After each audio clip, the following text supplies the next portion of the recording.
ஹாய்ங்க. இன்னைக்கு வந்து பார்த்தீங்க அப்படின்னா, எனக்கு 2 மெஹந்தி புக்கிங் வந்திருந்துச்சு. ஃபர்ஸ்ட்டு மெஹந்தி பார்த்தீங்கன்னா, பிரைடல் மெஹந்தி கதிர் மில்ஸ் கிட்ட புக் பண்ணியிருந்தாங்க. பிரைடு வந்து ஆல்ரெடி டிசைன் எல்லாம் சூஸ் பண்ணி சென்ட் பண்ணிட்டாங்க. எஸ்பெஷலி விநாயகர் வந்து பாம்ல நீட்டா அழகா போட்டு குடுத்துருந்தங்க அப்படின்னு சொல்லியிருந்தாங்க. நம்ம அவங்க கேட்டத விடையே சூப்பரா அழகா போட்டிருந்தோம்னு காம்ப்ளிமெண்ட்ஸ் எல்லாம் சொல்லியிருந்தாங்க. பிரைட் ரொம்பவே ஹாப்பி. நெக்ஸ்ட்டு சாப்பிட சொல்லிட்டாங்க. சாப்பிட்டுட்டு பேக்குன்னு பார்த்தீங்கன்னா, மணலா டிசைன் தான் கேட்டிருந்தாங்க. அவங்க புடிச்ச மாரியே நான் மணலா டிசைன் போட்டுட்டு லெக்குக்கு வந்து சிம்பிள் டிசைன் போட்டு அங்கேருந்து கிளம்பியாச்சு. நெக்ஸ்ட் லொக்கேஷன் பார்த்தீங்க அப்படின்னா பொள்ளாச்சி. குரூம் சைட்லேருந்து கெஸ்ட் மெஹந்தி புக் பண்ணியிருந்தாங்க.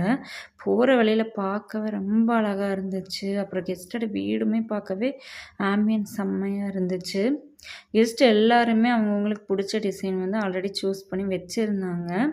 நம்ம ஒவ்வொருத்தருக்குமே பிடிச்ச மாரி கஸ்டமைஸ் பண்ணி போட்டு குடுத்துட்டோம். என்னால வீடியோ இடையில இடையில எடுக்க முடியலன்னா, டிசைன் எல்லாமே அட்டாச் பண்ணியிருக்கேன். பார்த்துட்டு பிடிச்சதுன்னா